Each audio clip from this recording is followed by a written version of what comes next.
Mercury in a birth chart. Mercury is the everyday consciousness. It is not necessarily the thoughts you have, but sharing the thoughts that you have. It is your nervous system, it's your reflexes, it's your ability to sell or buy or ask for help or manipulate people or, really accomplish any goal. Even if it's just getting a cup of water, taking an order. So Mercury, though, is still the messenger of the gods.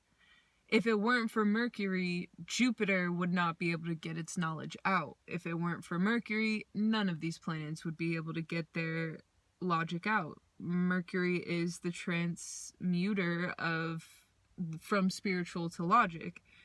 Or subconscious to conscious, basically.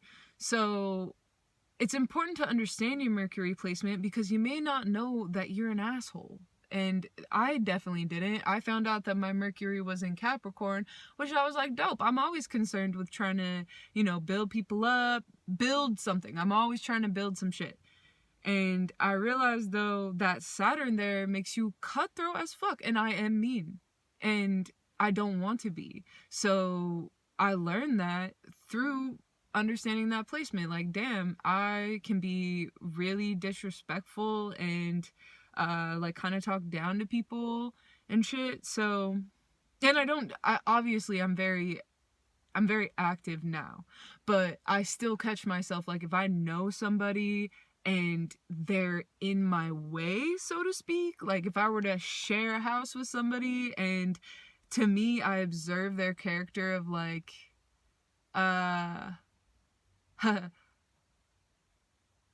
false.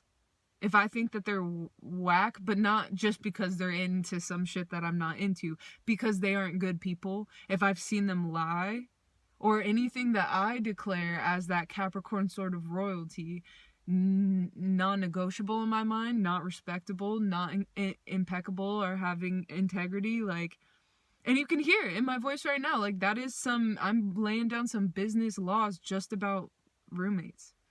That is Capricorn. So Mercury will also touch on your sensitivity to an environment.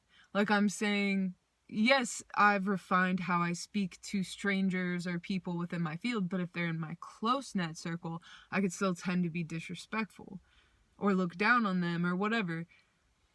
If I so deem their actions whack as fuck, but look at me, I'm like literally fighting against an energy that is just apparent. Like my ego doesn't want to admit that I can be mean.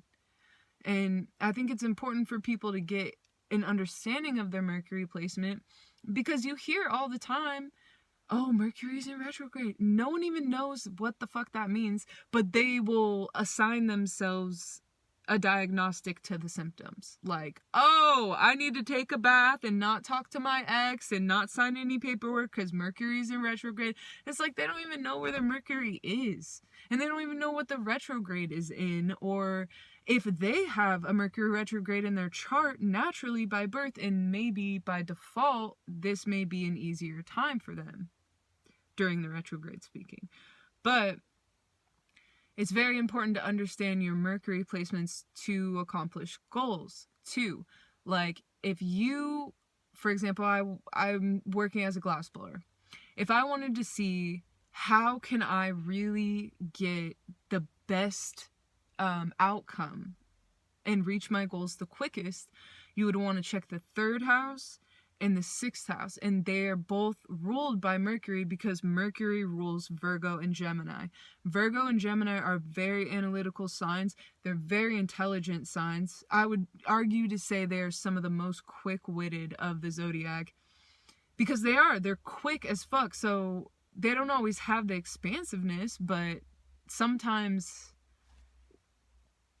oops, sorry, my phone was dying, but sometimes that's not needed. Sometimes quickness is just needed. So when you want that quickness for your goals, if you look at the 3rd house that you have in your chart, And it's good to do whole house for this because you'll actually get the dividers up, but that's just my opinion. You'll have the equal houses instead of Placidus, where it's like your third house could be split in between two signs, and you'll be trying to decide like what is most significant, and maybe there's aspects, and it just confuses the beginner. It still confuses me, and I wouldn't consider myself a beginner, but I wouldn't consider myself a master, as I think most people should not. But anyway, your third house is communication. So any aspect of your life that you want to improve on, you're gonna have to communicate. So seeing where you struggle with that is very helpful. Like, yeah. But that's just the third house. Your Mercury may not be in your third house. It just may show how this sign is a representation of how you communicate, the energy that you hold with people. And then the sixth house is daily activities. So the 10th house as well is like your outward persona, your career, kind of, not necessarily fully career, but like your reputation in the career field, or just reputation. But the reputation can change if you don't have your third and sixth house, and if you don't even know what energy you're bringing to the table, you are blind to your own success, and you could be running your head into a brick wall, so whatever sign rules your third house and planets there, same for the 6th and same for the 10th, are all going to give you a picture of what you're meant to do, or what life you're sort of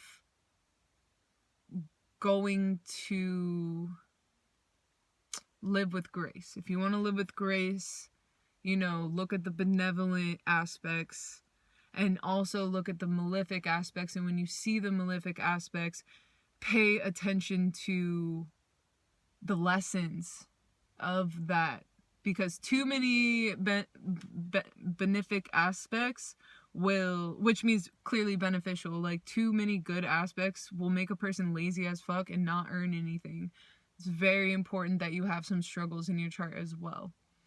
But yeah, Mercury is all of that. So if you just bypass the front and center consciousness of everyday life, then you will be lost in the sauce. So I guess that's the importance of Mercury. That's Mercury in a birth chart. And if you want to find your Mercury in your birth chart, then look it up, bitch. Bye.